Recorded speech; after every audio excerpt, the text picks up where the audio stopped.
last week. All right, here we go. This thing better work.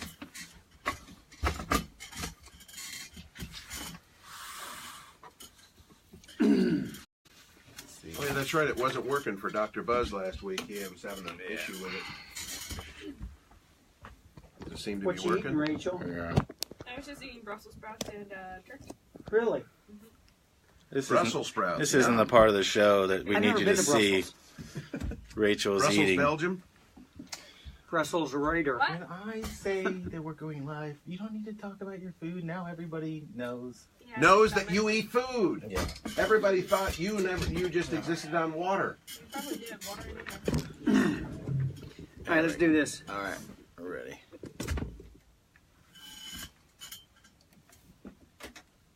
Welcome to Get Justice with Scott Elliot Smith and Michael Morris. Michael, today you talk about sexual harassment. Yes, it's all over the place right now, and I thought this was a good topic to talk about. There's so many different aspects to this, but I really like to know what you think about things when you see them in the news, and especially when these are potential legal matters or things that were kind of swept under the rug, because I know how much you don't like it when something unjust has happened to someone, and you want to see compensation and set their life right. I thought this was an important thing to talk about. The first part of this is, I was doing research on this last night. There are 40 documented cases that go back over 20 years. And I just wanted to know, first of all, that number, does that shock you at all that one person could do that many times? That could be low. That could be a conservative number. If Well, someone that's true. does this, Michael, it's probably habitual. They're probably serial abusers, harassers. So 40 could be a very low number. Well, these are just the documented ones. Are you talking about the incident in Hollywood with what the news reported on is it Harvey Weinstein? Yeah, I'm sorry. I should have said Harvey Weinstein. I just happened to, when I was looking at this, we were talking about sexual harassment in general. I brought it up because I kept reading this, and I see now it's Oliver Stone and other people like that are coming out against it, and then they're saying, yeah, but you did that too. It just seems like it's more prevalent than we think. It's definitely more prevalent than we think. And part of the problem is, in the past, it hasn't been reported as much by women. Now, men can be sexually harassed as well, but let's just talk about women for a minute. In the past, women didn't want to be raked over the coals if they came forward and made a claim of sexual harassment in the employment of the law. Let's narrow this down. Sexual harassment, and let's talk about it today as it relates to the workplace. And if we're talking about Mr. Weinstein, I don't have any personal knowledge of what occurred. I only know what I've read in the paper. But I can talk to you generally about the cause of action.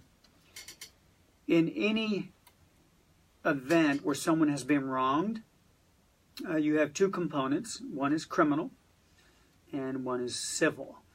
The criminal prosecution is handled by the prosecutor, the state, the city, the municipality. And they make a determination, and in this particular instance, whether or not they're going to prosecute Mr. Weinstein. For instance, they can make claims or file for grand jury indictments on several types of criminal acts: rape, aggravated sexual abuse, and a lot of different names they use to cover degrees of sexual harassment. You have to look first, if you're a prosecutor, on where it occurred, how old the victim was at the time, and what's most important in those is the statute of limitations. I'm glad you said that, because I was just going to ask, statute of limitations, how long do you get to actually put something in place to get back at the person that did that to you? In every state, it's different. Even federal law is different than state law. For instance, in New York, for criminal rape, criminal sexual acts, or aggravated sexual abuse, there is no statute of limitations. So, if Mr. Weinstein was accused and there was evidence presented to make the prosecution satisfied they could bring a charge, in New York they could do it any time. It'd be different maybe in California, in Utah, in the French Riviera, all these places where he allegedly sexually harassed people, women, for his own benefit. Does it matter? Again, the part that I think people are so shocked about is that it wasn't the typical sexual harassment where it was in his building. It was at a hotel or it was off-site. But it's still sexual harassment because some of these people, well, obviously these actresses that were trying to get movie roles, TV roles, they are technically going to be an employee or an independent contractor, but they were people that worked for him. Whether they were interns, whether they were people that answered the phones, it's still sexual harassment no matter what. Michael, what it really is sex for stardom in this instance. I get, well, this is the part that I'm looking at these big names, okay? And they're all coming out now. So, but I look at the case of Marilyn Monroe. Have you ever heard of what a 5 o'clock girl is? No, I do not. Okay, so back in the 50s, the 5 o'clock girls were exactly what Harvey Weinstein is doing. He's treating those girls that way. So that these women would come up through Hollywood that way, and they would be starlets and all that. But they, they're from some small town. They get involved in this business, whatever you want to say, and then producers cast them. He was still acting like it was still the 1950s. So my question is, these people are technically independent contractors. I'm not employed by a studio to make 10 movies unless I have a contract. So I'm trying to get a job. If they're not an employee, it still doesn't matter as long as it's rape or, it's still the casting couch situation, which is an ugly term. Yeah, you've kind of mixed it up a little bit, but you're on point. Mr. Weinstein, in this instance, could be charged criminally in different jurisdictions, depending on the statute of limitations. He could also be sued civilly by the same individuals based on statute of limitations in different jurisdictions, where, as you and I both know, in civil court, you get compensation.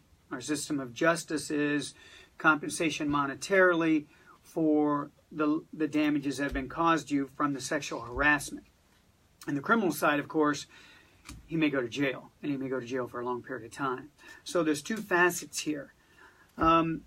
There's sexual harassment civilly that doesn't have to be necessarily an employee-employer relationship. As I mentioned before, this is really sex for stardom, and you touched on that, mentioning, I think, Marilyn Monroe. And that's not to denigrate her. I'm just saying that is a famous... The casting couch thing started back then. So I think when you have that system in place where no one's speaking up, I think the biggest thing we see now is now everybody wants to jump on board. I'm more curious of the legal aspect of, you just brought it up, there's two different ways this can go. Are people going to want, my question is, are people going to want a settlement? Am I going to want money out of this and stay in that business? That's my personal question. You have to answer that. Well, let's look at a couple examples that we can only take from what we've read in the paper. Roger Ailes, yes, a former president, I believe, of Fox, yes, was accused of sexually harassing some of the starlets, some of the broadcasters. It's my understanding that he resigned and that Fox paid, by way of monetary settlements, the civil claims against him. If that in fact is true, that is how a lot of these cases end, because a jury could give much more than what the settlement is. And most of the time, people like, say for instance, Roger Ailes, if it's true, could be on the hook for a lot more money, or Fox could be on the hook for a lot more money. So they settle these cases because they know there is a chance a jury would award much more. But who brings that up? Who brings up the settlement part? Is it to avoid... Because you always hear, you don't know all the details, what we settled out of court. That basically, to me, means I did something wrong and I want it to go away and I don't want you to know all the details. Like Gretchen Carlson was one of them that she got a big settlement, but it was like you can't disclose the terms, right? Well, let's talk about that for an instance. If Gretchen Carlson, in your example, believed she was sexually harassed in the workplace, chances are she went to a lawyer. In fact, I will tell you probably 99%. Sure, she went to a lawyer.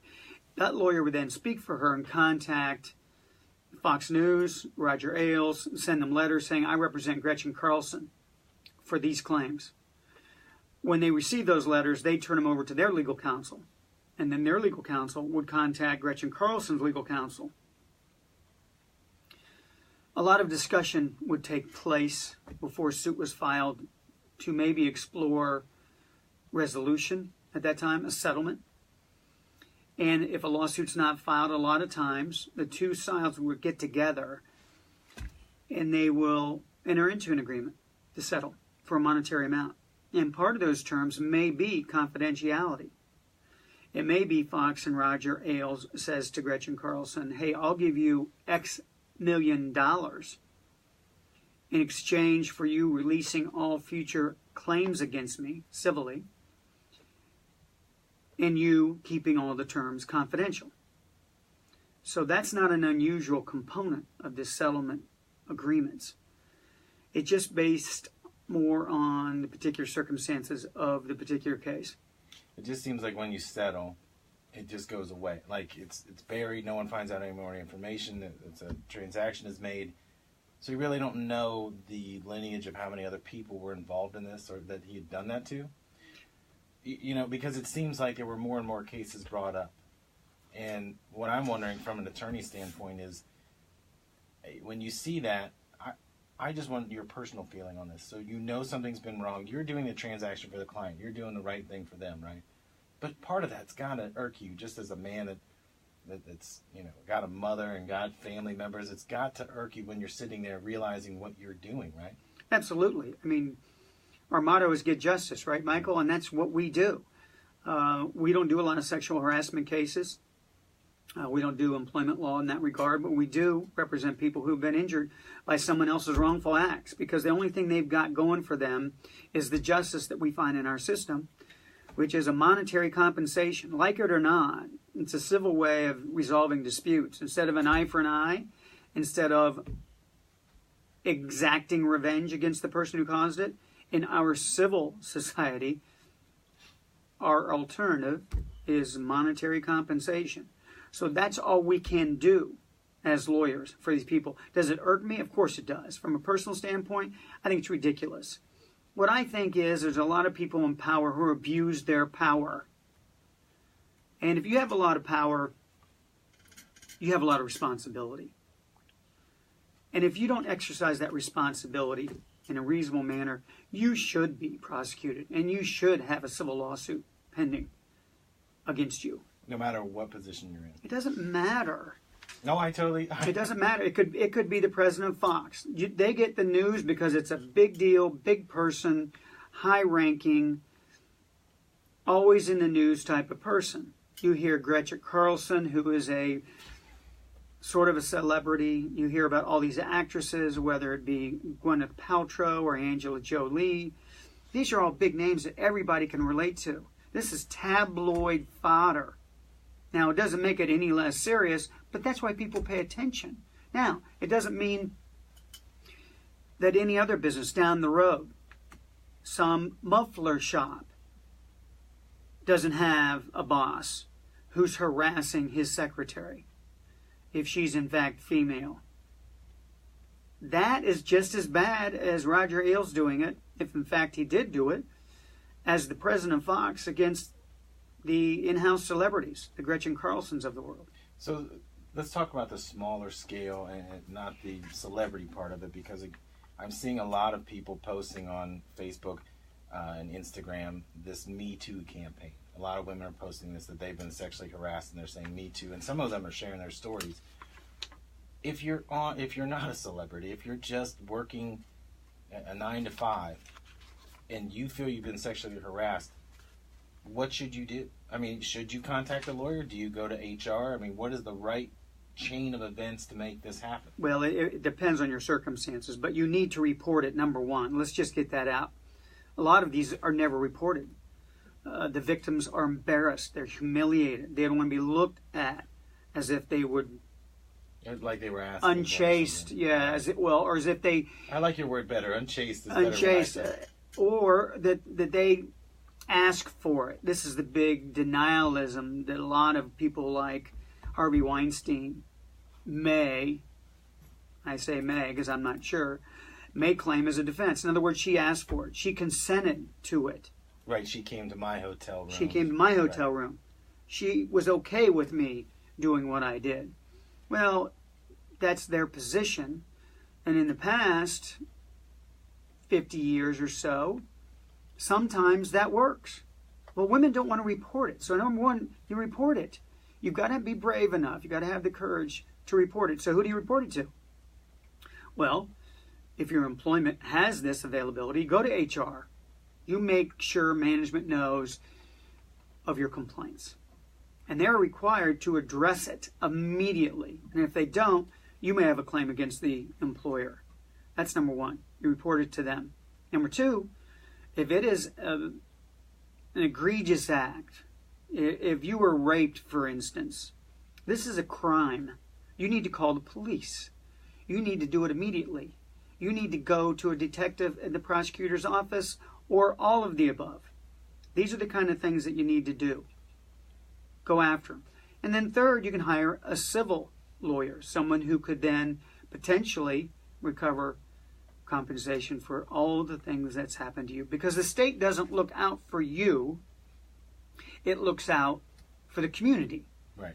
The state brings criminal charges in behalf of the state for the well-being of everybody in the state, but not necessarily individually for you. The victim may be somewhat satisfied if the defendant goes to jail, but that doesn't make up for all the losses that she suffered, whether physically, emotionally, or mentally. Well, especially if it's in your place of work. I mean, you have to go there every single day. I cannot claim to know what that would be like, but to have to go there day after that's happened, it's got to wear on you mentally, which is part of what you're saying, that it is kind of damaging your life. It's not a physical thing, but the mental thing is just as painful. It can be both. It can be either, but they're both bad. Another thing to do is seek help, seek counseling in conjunction with all the things I just mentioned. You need to get through this as best you can, and you need help usually from a professional to do that. I want to stop here because we need to take a break, but when we come back, we are going to continue talking about this on Get Justice with Scott Elliot Smith. So I have this. You know what you call it, Act of 2010? Federal law? Yeah. Probably a federal case or a federal statute. I'm just going to read that, and then you can just kind of go on about what that means. Yeah, all of the all of the sexual harassment statutes, whether federal or state, whether civil or criminal, have that same sort of definition. It varies from state to state. I just thought it was odd that it was from 2010. Like it had been amended or added. You know what I mean? That's the only thing that struck me. That's probably the federal law. Okay, now state laws have had this in place for years. Right. You know, sexual harassment, whether criminal or civil. Well, that's the part I want you to get out. What's that? Like what you just said. The state laws have had it for years. Like I just I want to read, see. You know what I mean? This may, well, just not to be confused, this may also be something that was already on the books. They just enhanced it, made it better. Now we're going to do a new act. That what there was before, now we're going to add it to make it this big too. Did you say it was because it was in effect, like the scope wasn't big enough? That's why they didn't change it? Maybe. Okay. Yeah. Maybe. And that's okay if you say maybe. I just want to get this out. No, it's fine. I mean, I can answer it. I'm just telling you generally, and I can Right. say it again on the air. When I'm looking this stuff up, and I'm like, back to 2010, like there had to be something before that. Yeah, please. So, Please tell me there was something before 2010. You just want to get that entered into evidence. Right. I just want to be able to As it say, were. I looked this up. What does that mean? So then we have facts and evidence rather than facts not in evidence. Right. As I always say to my lawyer buddy on the phone, we're having an argument. Quit introducing facts not in evidence. You don't need evidence. Then that This just is a makes him law angrier. program. No, it makes or should make him laugh. No, sometimes it makes him laugh. When you bring it back, I'm gonna read this word for word, and I'm gonna turn it over and say, Okay, you want to bring it back? Okay. Yeah, we only got about 9-10 more minutes. It'll go quick. Yep. Here we go. Welcome back to Get Justice. Michael, before the break, I think you had something important to ask me. yes, and so that I don't mess it up, I'm gonna read this exactly as it's stated. It is, what is sexual harassment? The Equality Act of 2010 has this definition as unwanted conduct of sexual nature which has the purpose or effect of violating someone's dignity, creating or an intimidating, hostile, degrading environment for them. And this covers indecent or suggestive remarks, unwanted touching requests or demands for sex, and dissemination of pornography. So I had asked you, I cheated a little bit during the break because I needed to know this. It is the Equality Act of 2010. I'm assuming there was something before 2010. Yeah, there's been law in the books for some time, both federal and state, about sexual harassment in one form or another. A lot of times what Congress does or local legislation will do is see a law and note that it needs updated based upon a particular circumstance, because there may be a loophole in there where one of those definitions was not included in the previous law, and they say, well, that's just as bad, we need to include it. So then they write a new act and pass it that includes closing that loophole. But it seems like this covers so many topics, but in a very broad scope. So again, before the break, we were talking about if you are at work, report it to HR and then take those steps.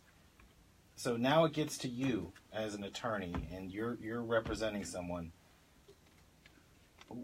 What is laid out in front of you? Like, you have to prove. Do you have to prove it to someone that this happened? That's the part that I always look at. Yeah, let me give you just the general basics of any lawsuit, and any civil lawsuit of anybody that comes to me. Say they're injured in a trucking collision, mostly what I do, car collisions, motorcycle collisions. If we bring the claim, because we're going to claim we have lost something as a result of somebody's wrongful act, we have to prove it. And we have to prove it by a preponderance of the evidence. In other words, more likely than not that it happened. That's all we have to prove. More likely than not. Is this your 51%? This is the 51% I love or the greater. 51%. Okay, good. This is it. You have to prove, more likely than not, the person ran the stoplight. Well, if you got two witnesses sitting on the corner and they saw it, that's your evidence. More likely than not, you've proven your case. Now, that's what you have to prove. Now, in sexual harassment in Ohio, just for an example, violation of sexual harassment statute in the workplace, you must prove one of two ways of being harassed. Number one, quid pro quo harassment, which is what I said earlier, sex for stardom. Right. Sex, in other words, you're getting compensation somehow for what you're doing. It's like the employer says to the subordinate, if you have sex with me, you'll get a promotion. That's kind of Harvey Weinstein's accusations. Right. That's really what they're saying. Look, if you do things for me sexually, I will make sure you'll get a part in a movie. And that's just an example. I'm not saying that occurred. But it's an easy example for people to break down. That's the flavor. That's the flavor. So that's the first type of harassment and the most likely type of harassment, at least in the Harvey Weinstein case. Second may be a hostile work environment that has the purpose of effect or creating a hostile or abusive working environment. Okay, let's say someone is not necessarily looking to have sex with one of their subordinates, but they make rude comments about their dress, about their appearance, about their figure. Anything that could be considered degrading to some degree. So whether it's they're complimenting them too much in an egregious way, or they're saying something negative. Well, still, does that count though? Complimenting them is one thing. Right.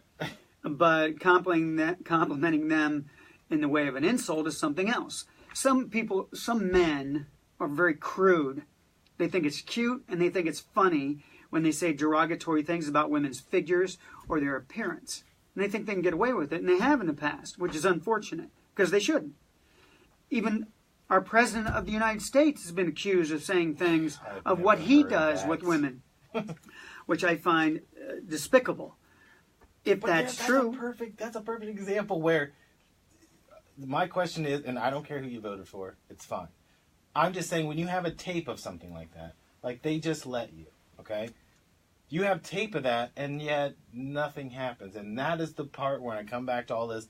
Even if you could prove it, someone has to come forward. And I feel for those people that are victims of this, because you literally have to put everything you have on the line and then expose it and then hope it works out. That 51% has to work in your favor. Mm-hmm. It's tough. I feel bad for the accusers, the victims. Whether it be the victim of Donald Trump, whether it be the victim of Bill Cosby or Harvey Weinstein, I feel bad for all of them. And I'm glad that one came forward, then another came forward, then they all came forward. Assuming they're all valid and they're not just looking for money, which sometimes you have that. But it's still there. If there's one, there's too many, right? We would agree with that. Absolutely, one is too many. One is too many. But those scenarios, I want to harken back to what I said before. Women need to feel empowered and to be protected and secure. So when they come forward, they're not ridiculed and they're not scapegoated. That's the way it's been in the past, and that's why people have gotten away with it. Because a denial. It's your word against my word. Right. But when you get a pattern, when you've got 2 people, 4 people, 10 people, 20 people all saying the same thing, doubt it's a witch hunt. Could be, but probably not. More than likely, there's a rampage going on there. I just thought that it was, when I'm reading these reports, and like I said, I only read 40 of them, but they're documented as far back as like 1993. So when you're looking at this, I thought it was a hot button issue because I'm reading about, like, I didn't really want to read about it. And I know that you were probably, sometimes we talk about things that are just not that comfortable to talk about, they have to be discussed. Would you agree? I agree. And not that we were like, yes, we get to talk about that. That is not what we were doing today. But what I wanted people to understand is the legal ramifications if you're doing it. And if you need help, there is someone there to take care of you. Well, both of those things are good points, Michael. It's a very slow process. But hopefully these type of incidents with the Bill Cosby and all the accusers coming forward and the Harvey Weinstein case and accusers coming forward and Roger Ailes and all the accusers coming forward empowers women to do this. And heaven forbid they make it up. But if it's true, they should come forward and they should prosecute and they should get a lawyer and they should get justice. They should. That's a perfect way to end. We have a guest. Want to tell people who we have next week before we end? Next weekend, my good friend Mark Kittrick is going to be on the show. He's going to talk about the fair death injury cases that happened at the Ohio State Fair this last August. It's going to be exciting. You need to stay tuned. Okay, cool. We'll see you next week. Thanks, Michael. Cool. That'll be good. Something hits you. Like you just think. That's right. Motherfucker. Shut it off. Quick.